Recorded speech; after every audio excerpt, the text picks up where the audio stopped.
This episode of the Red Bull Rant is brought to you by the fine patrons that support us through patreon.com/Red Bull Rant.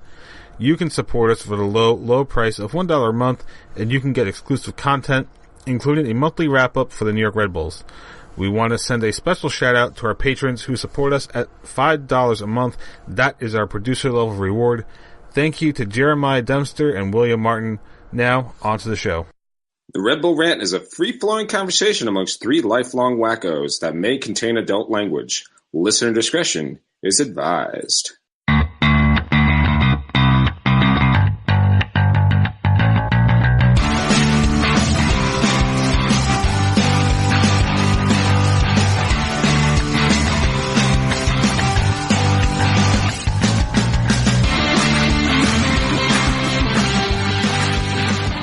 Welcome, my friends, to the show never ends. This is the Red Bull Rant podcast. I'm your host, Jason Iapicco.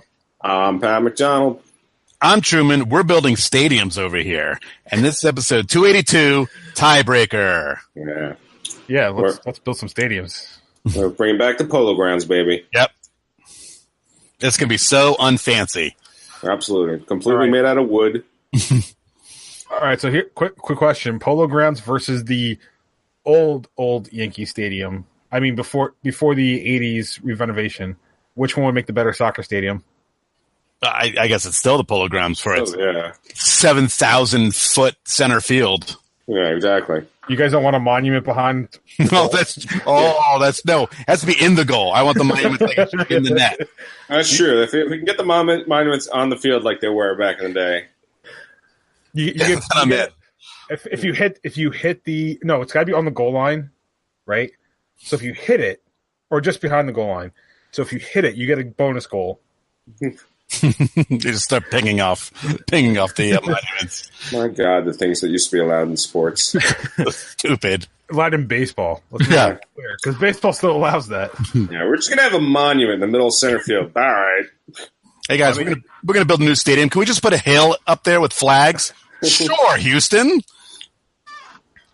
Can we make out a center field like 500 feet long? Yeah, sure, no problem.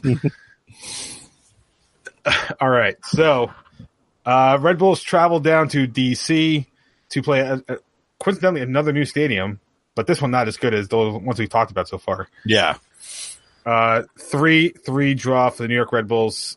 Went down a goal 3 times, and Bradley Wright Phillips bailed the team out 3 times.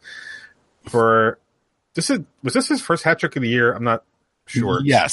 I think so, yeah. Okay. First hat trick of the year. Before we get on with our stuff, Truman, you want to read out the tweets? Yeah. So Taxi, a.k.a. Steven Santos, said BWP is a scoring machine. Hopefully he can do it in the playoffs this year. Maybe sometime. Keishi Jones, at Grateful Shred 23. Shout out to BWP, the Scum assassin, for his performance, although his post-game interview said it all. No disrespect to Robles, I still think he's our guy, but since the injury, has he not been as sharp? Another away point from a match that could have easily been lost in past years. And then finally, Edward Ritter, at Ed Ritter 60 says, what happened to our vaunted back four? Too much space on the Rooney goal, and Murillo and Long let Acosta walk in on his. Also, I love Brad, but he can't score every goal. His attitude at the end was the best. Unhappy with the point after he scores a hat trick. So I'm just going to go right into the dislike then, because I got to – that kind of perfect. Yes. Me too. Saying that it's good we got a point out of this game is complete and utter fucking bullshit. Because we never should have given 3 goals to that team, especially the way we did. Robles was left by himself by a defense that was in the fucking box in the last goal, and we got beat twice before that. Granted, one of the shots wasn't exactly easy, but we didn't put any pressure on anybody in that game. That loss is purely on the defense for not doing their fucking jobs. Well, absolutely. I'm going to throw my dislike out right now because that Acosta goal was a fucking crime against nature. That was horrible. That was worse than ball watching. You were player watching. Watching him go right in. and stand right in front of Robles and score. There's zero excuses for a goal like that. Yeah. That was by far, I think, the worst goal they allowed in that game. And it's not, and Robles, come on. I mean, I get it. You bail us out a shit ton of times, but it's a point blank save. Like, don't go down. I know he has to make a choice and go down or not, but he could have made himself bigger. He could have, come closer. But I mean, that was just he was cutting the angle off. That's why it didn't come out. That's logically it makes sense why he did what he did. It's just, I mean, I don't know. Yeah, that one goal, I forget if this is the one we're talking about, the one where Aaron Long for inexplicably just backed off. That too. Mm-hmm. Yeah. I mean, that was brutal. I mean, I guess my big dislike, again, piles on defense. This is the second straight game they've given up 3 goals. And that is worrisome. I mean, you hope it's just aberration, but when it's 2 games in a row, that starts to get scary. And it's the defense has been playing very well for the majority of the season. Now would be the worst possible time for it to become unglued. So that's my big dislike is you cross your fingers and hope that this is just aberration, just out of left field and not a trim. And the first game they allowed 3 goals, you could have excuses, right? Mm-hmm. They played all these games, 5 and 15, whatever it was, a bunch of games. You can see a team being very tired. Mm-hmm. What did we talk about last week, right? Yeah. Full weeks off. They had the off week, team coming in fresh, mm-hmm. and they still gave up 3 goals. Yep. And again, DC did not tear them apart offensively. It was just, again, I go back to that third goal is just, I mean, it's worse than falling asleep. Yeah. Just watched him come in. Mm-hmm. The Rooney goal too. Like you were not close to him. A fantastic play on his part for sure. I mean, give Rooney credit for that goal. It's a very nice goal. Mm-hmm. But yeah, you weren't really on him either. It's tough. And I mean, we'll get to the likes too, because I think the Red Bulls played the opposite of that, was definitely creating goals. Mm-hmm. Let me just throw this last thing in there. If it feels like they weren't playing high pressure this game. Well, I feel like they haven't been doing that since Marsh left. Okay, let me phrase it. It was more obvious this game they weren't playing high pressure because how much time was spent in the Red Bulls defensive half or third of the field? Right, usually, I'm complete guess, right, or estimate here, but I'm going to say roughly 25, maybe 30% of the time is in the Red Bulls defensive third normally. I feel like this game was clearly like 70% in their third of the field.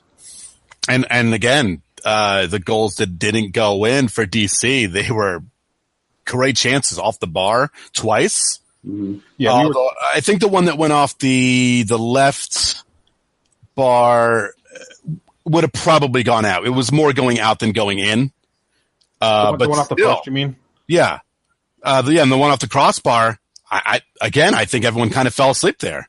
If that was another inch or two down, it's probably in. Mm-hmm. But that was really just players falling asleep. Well, even the one that hit the post was the reason that even happened was because players fell asleep. Guy had a free header on the back on a corner kick. Mm-hmm. Well, the set play defense is getting a little shaky for this team. Yeah, Taylor Truman kept talking about the zonal marking and the effect it's having. Yeah. I feel like,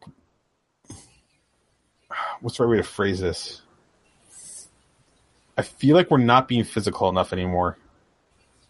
And that's why we're getting these results. Now, granted, we've grinded out wins, but the Red Bulls, when they've really applied the high press, have been a physical team. And I feel like we're not putting that physical presence in to basically put fear in the other team of, hey, you get close to us, you're going to get hurt. Mm-hmm. And I think that's part of the problem. Which is something that worked for teams playing the Red Bulls in the past couple years. Mm-hmm. That other teams got physical with them and took their game away from them. Mm-hmm. But it seems like this year it was the reverse. Like the Red Bulls, when they got physical, it was like it's almost like an awakening. Like, oh, hey, we can play the high pressure like we want to and be physical and get away with it. So let's just go out with it.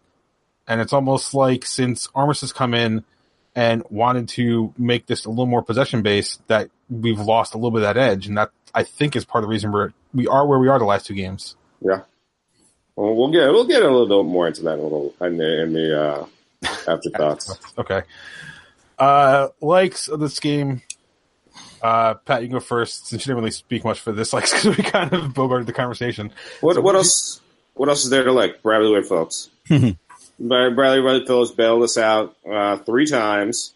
A number of spectacular goals there. As shitty as it felt, he got a draw, knowing that it was such a horrible defensive display. DC fans hated it more, blowing the game late. 100% on that one. That had to just infuriate them because they got the go-ahead goal in the 86th minute. Yeah, it was late, whatever it was. Yeah, it was late. I'm just gonna jump on right with you. BWP, the bicycle kick goal. That third goal was, oh my God, it was fantastic. He could have had a goal of the week, but Zlatan, destroyed that. Yeah. and even if that wasn't there, fan voting would not have allowed it anyway. No. What's really funny, too, is that I still voted for BWP's goal, even though Zlatan was going to win that by a mile. I think it was had 67% of the votes. Yeah, it's kind of like I voted Zlatan to be FIFA cover athlete, and Joseph Martinez has 77%. Wow. Yeah. But yeah, and again, ripping the hearts out of DC fans is great. And really, what's the lasting image of the game will be the Red Bulls fans down there celebrating and going undefeated against DC. Yeah. Right? Mm-hmm. 2 wins and a draw. Yep. Not a bad season. Nope. So I'm trying to look it up. So I saw somebody say that Robles had an assist technically, but it's not apparently the case. But anyway, so my like is going to go to a guy who didn't technically register on the stat sheet, but put in a very good shift, Kaku. Because that last goal doesn't get created if he doesn't have that pass from Wheel. Right. Mm-hmm.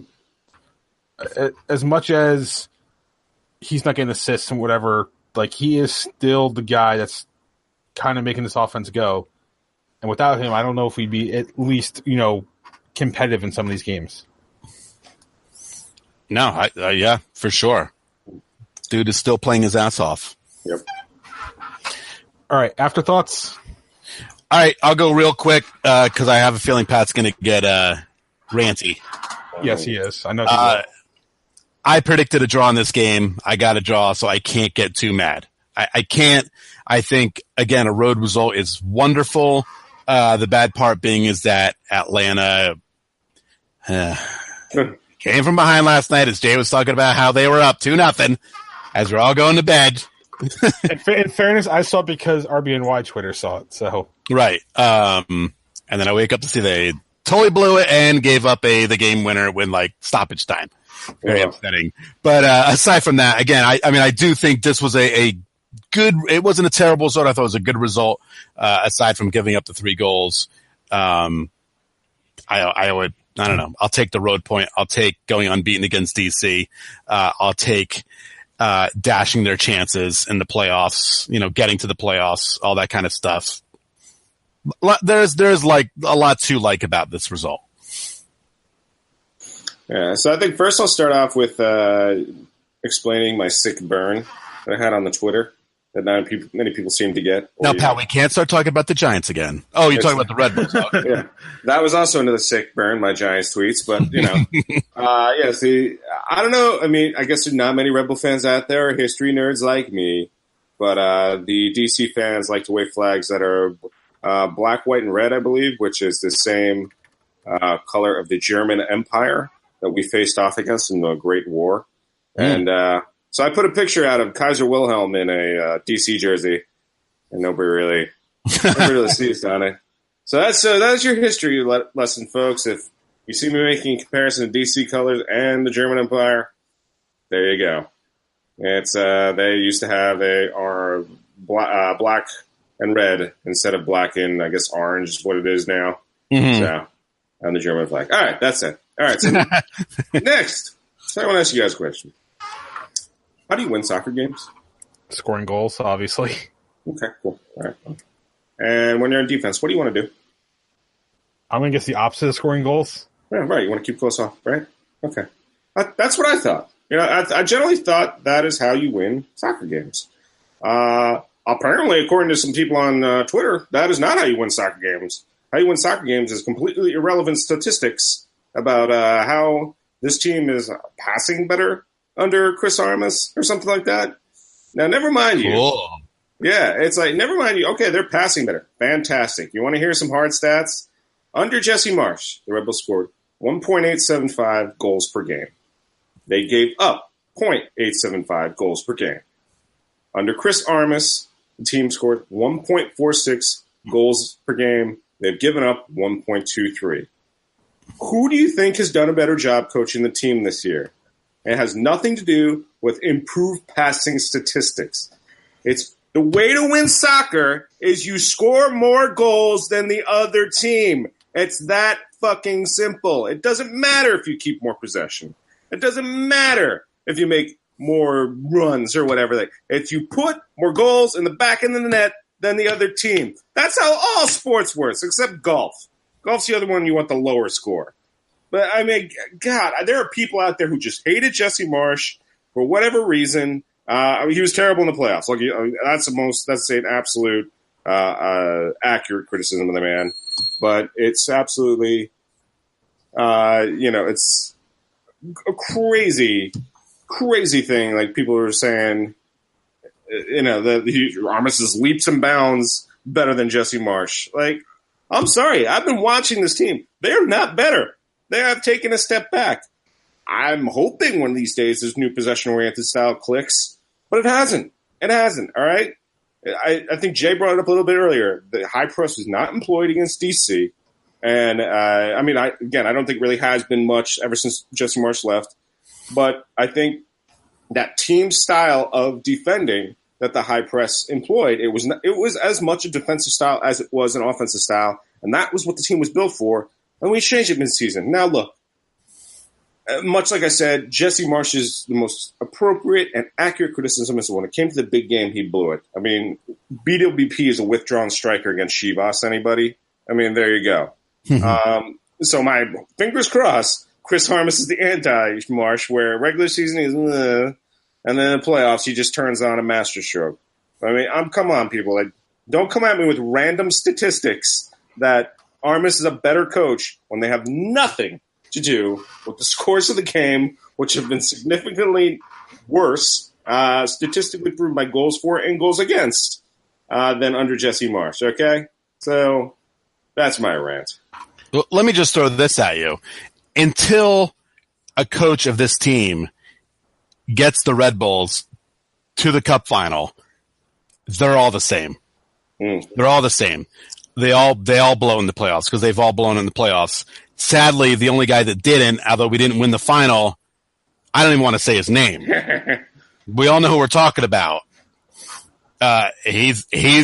You might say he's the best coach they've had so far, right? He got him to a final. It's sure the team, I don't even know, call it imploded the next year. I don't even know what happened in 2009. But they're all going to be the same coach until one of them gets them to a final. Pure and simple. Jesse's strategy, Pecky's strategy. It does none of these guys. It does not matter. It does not matter until I see a team in the final. They'll just all be the same guy. All right, I'm going to add on to what Pat was saying. So I think generally that the Red Bulls are playing the same, quote, style as RB Leipzig and Salzburg and whoever else. They're not playing the same system.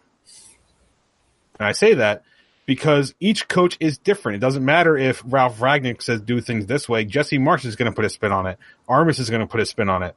So we are not the same as Leipzig. We are not the same as Salzburg. We're not the same as Brazil. We're not the same as whoever. It doesn't matter. But ultimately, all that matters, like Pat said, is the results. We have been worse offensively under Armas, and we've been worse defensively under Armas. And that is a clear-cut fact that cannot be argued by anybody. And to tell me that we're playing better, that we're still playing in the system, it doesn't matter unless the results show on the field. Well, I know to just temper things a little bit. They're still in second place. They're still in second. They're still in second place. I will say that, but I'm going to couch that. Part of it is that NYCFC's form has dropped. I'm not saying they haven't earned it. I'm saying that NYC has dropped. They're now 7 points behind us.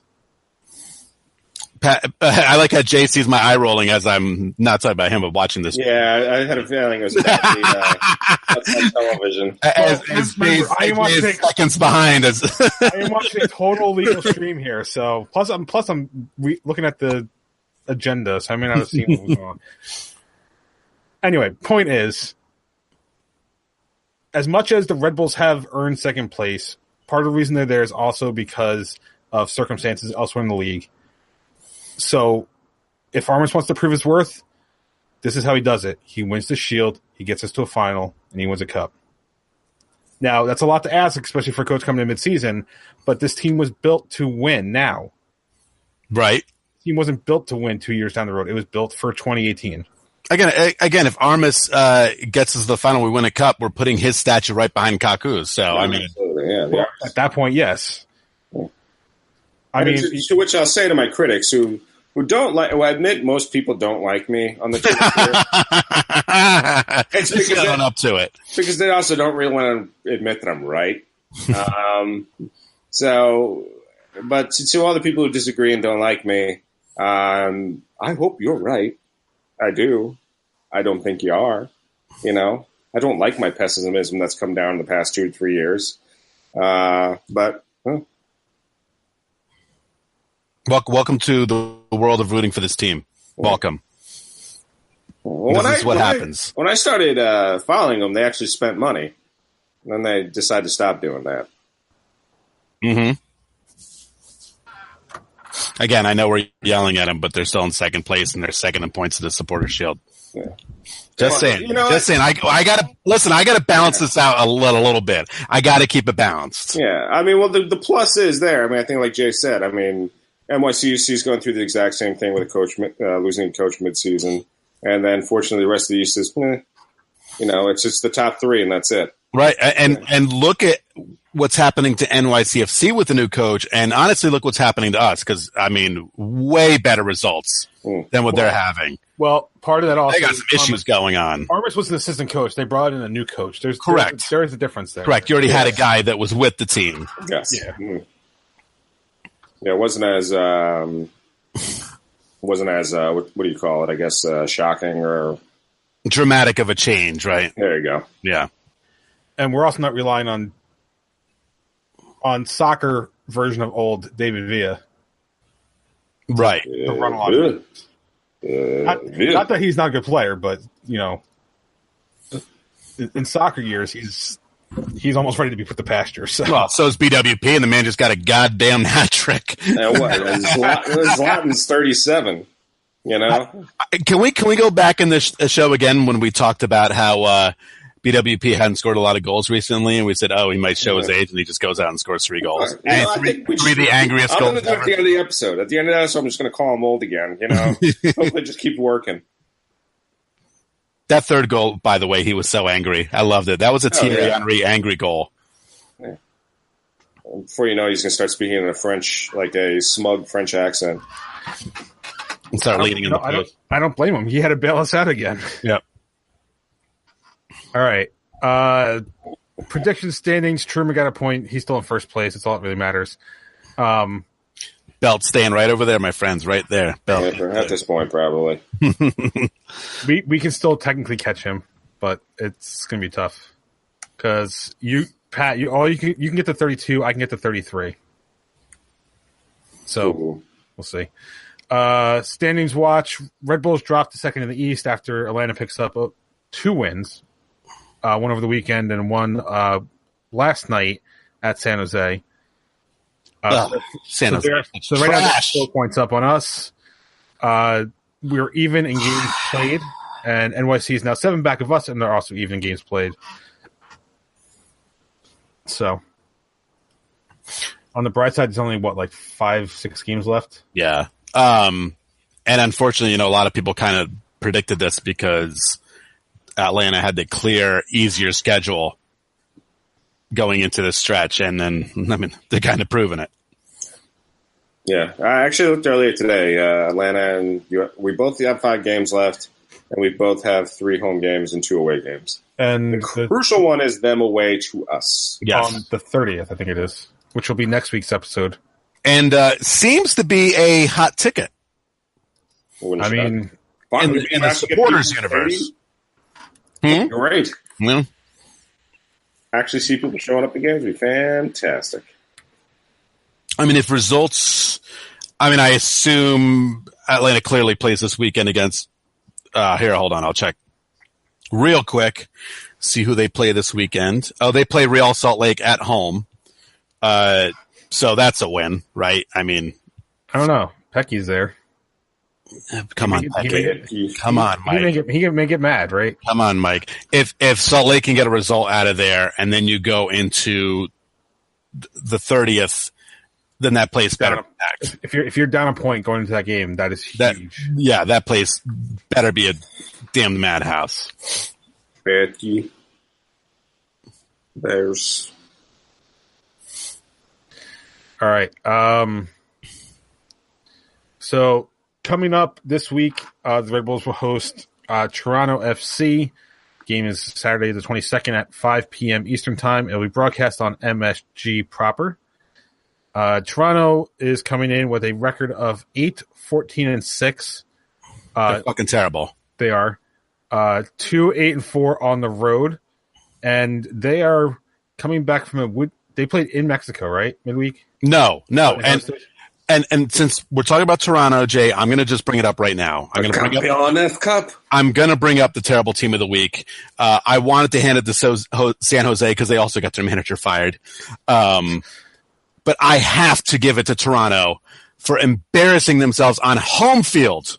Last night.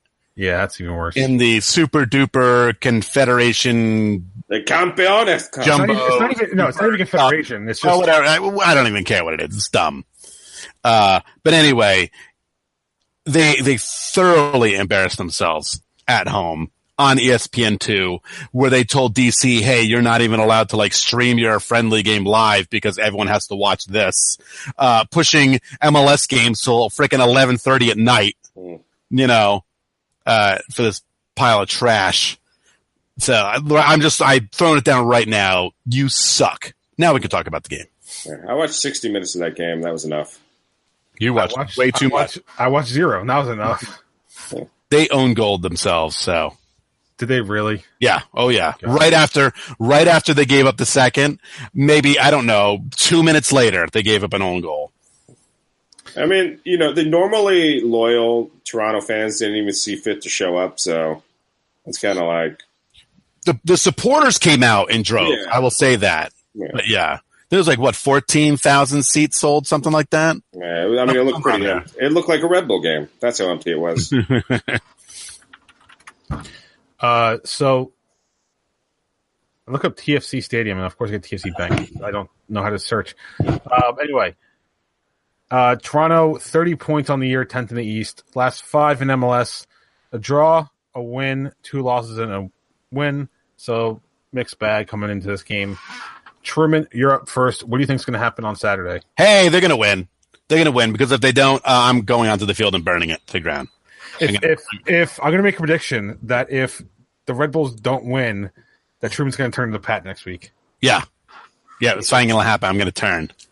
Come on, there's absolutely no excuse. You just showed that you can score 3 goals, right? Yeah. So you would think after this happening, after Toronto played all their guys last night because they clearly wanted to win the super duper happy fun time cup. The Red Bulls are coming in fresh. I can't see them giving up 3 goals 3 games in a row, right? Mm-hmm. against a short-rested team. Yeah, I would hope they've also learned their lesson because this game's also at home where they don't give up 3 goals. I'm going to say this is a 2-0 win for the Red Bulls. I think you absolutely have to. This is must win, as pretty much every game is at this point, if you want to actually compete for the Supporters Shield. I mean, I do like their chances. Again, they're home. They just rarely lose at home. And maybe the 3 goals given up DC was the wake-up call they needed. We'll see. I'm saying win because, for the same exact reasons. But I'm going with 2-1 because, honestly, this team seems right now incapable of winning the game by more than a goal. So I'm going to stick with 1-goal victories until they prove otherwise. So I'm saying 2-1. I'm not even. I was going to say something. I'm not going to jinx it. So I'm just going to leave it 2-1 and say and there. I guess I'm at that point in the season. I had to pull the Truman catch-up method. So get crazy. Yeah, get a little crazy. I mean, technically, I do too, but I'm going to go with a 3-1 win. I think they, I do think they give up a goal. But Toronto's trash. They've been trash all season. They did rest a couple of their star players. I mean, that's when I turned the game off when I realized they claimed they wanted to win, but when they were down 1-0, they already subbed out Giovinco and Josie Altidore by the 60th minute. So I don't know if they actually wanted to win the Campeones Cup. Mm-hmm. So they just wanted to not embarrass themselves. But yeah, so I'm going to go with a 3-1 win. Hopefully, Rebels come back with fire in their bellies, and they take it to shitty TFC. One can only hope. Mm-hmm. New York Red Bulls 2, speaking of draws, they also had a 3-3 draw last week against Toronto C2. When we talked, they were in the middle of their game, was 2-2. I think it was 3-3 at whatever point it was. But anyway, 3-3 draw at the end. This Saturday, 22nd, they're at the Charlotte Independence, 7 p.m. I don't think Charlotte got hit by the storm, so it seems like that's going to still go out, or that game's still going to happen. That just brings us to dumping ground. Anything you guys want to talk about? Yeah, there was some Red Bull on Red Bull fighting going on today. Uh-oh. Yeah. Some Salzburg versus Leipzig, Europa, whatever they call that tournament now. You notice I'm not bringing this up. No, I'm bringing it up. Because the big boy Salzburg beat Team Jesse in Team Jesseville 3-2. Which, by the way, over the weekend, Ragnick was on the sideline, so I have no idea what the hell's going on there anymore. So yeah, the battle of the same jersey. It was clearly, I guess it was not on TV. I mean, Europa League. Yeah, but I mean, usually you would see stuff somewhere. Well, Fox doesn't have it this year, right? No. So that's probably part of it. Because it's I think it's BN Sports has it or something like that. I guess. And can I bring something else too? That fucking TNT is showing the Champions League? Oh, that's right. It's TNT? It's TNT. It's TNT. It's the Turner Broadcast stuff has it. That's right. I thought it was Turner Broadcast has it this year. Good grief. I mean, how silly when you get... And someone mentioned, and maybe I wasn't paying attention when watching the Liverpool game, or maybe he wasn't calling them. Steve Nash was in the commentary booth? He was? Yes. He has done soccer stuff before. He has. I mean, he is part owner of Vancouver, right? Yes. I think he's part owner of the Whitecaps. I mean, that wouldn't surprise me. Yeah. So I know I've seen him on TV before, but I don't remember in what capacity. And didn't we have someone from his foundation on our show a long time ago? Yeah, and I don't think they knew what they were getting themselves into. we had 2 people on at the same time, and that was I think it was the first time we did a dual interview, and that's right. Wouldn't be the last time. It'd be one of the last times. It'd be like the second to last time. So, yeah, Nash co-owns the Whitecaps. Yeah. He became an owner when they were part of USL 1. There you go. Shows how much I care about the Canucks. And apparently in 2013, Nash was at a training session with Inter Milan at the Red Bulls facilities. Mm-hmm. Goes to show how much I pay attention to, I don't know, fun times, happy practice. Yeah. Oh man, it'd be great to watch to see if Vancouver people, if the Whitecaps ever make the MLS Cup final and lose, see if Vancouver people still burn down their city for soccer. We can only hope. We can only hope they still riot. Yeah. So Vancouver is pretty much, if we make the finals, we riot, right? Like, it doesn't matter if we win or they don't win. Right, lose, yes. Riot. Yes. Well, I just remember the images of their fans beating the shit out of each other when the Rangers beat them in '94. Mm-hmm. And then, obviously, the one a few years ago where they burned down the city because they lost. Listen, Montreal's not much better. They rioted after Axl Rose decided to cancel the Guns N' Roses show after James Hetfield set himself on fire accidentally when Metallica played. So, Canada, they're real friendly until things go wrong, and then they just destroy everything. Then they riot. They go, like, way over the edge. We're super friendly. Hey, by the way, this can't happen for you. Fucking burn it down! You think they all just run out in the streets and go, burn it down? And they start stomping. Yeah. Lame. Oh, God, WWE is so lame. Yeah. Anything else with Dumping Ground? That was it for me, I believe. Pat, you got anything? Wait. Pat, do you have something? I've got one more thing. No, go for it. The Union has a mascot that's a snake with arms and legs. What the fuck? When did that happen? Happened a few weeks ago, and I forgot to bring it up. It popped out of an egg at one of their museums down there. No, this is a thing. It has a name. If you want to look it up right now, this is real. It's a snake with arms and legs, which means it's a fucking lizard. Alrighty. But yeah, that's a real thing that happened. I think MLS mascots are silly. I mean, we don't have one. So, we have unofficial mascots that wear dumb Viking heads. But what do I know? But yeah. You used to have a guy dressed like a Red Bull. I like this headline from the Washington Post. Philadelphia's MLS team introduces new mascot, an alleged snake with with legs and a mohawk. Yeah. And a mohawk. All right. Jesus Christ. This is the thing. It would be funny if they just put some fucking poor bastard intern into something that didn't have arms and legs and just had to wither around on the field. Except it looks like a cross between a snake and a dinosaur. Yeah. You know what? You know what this reminds me of? It reminds me of a shitty knockoff costume from the TV show Dinosaurs. Not the mama. Yeah. Speaking of dinosaurs, Jurassic World Fallen Kingdom was stupid. And it didn't get interesting until the last 3 minutes. I should probably watch Jurassic World. I haven't even watched it yet. First one was enjoyable. All right, so now that's all I have. That's all I got. Yeah, I'm pretty sure I have nothing else. I work now, so I can't, spend my days consuming information. So, real quick, the Jets' offensive line sucks this game so far. They fixed that by the end of it. Not soccer related, but probably should real quick. I'm pretty sure we don't have any listeners down in, South North Carolina area. But if anybody has family down there, make sure they're safe and let's just hope everybody's okay. Damn it, Jay. They're fine. A week late. That means their families are dead.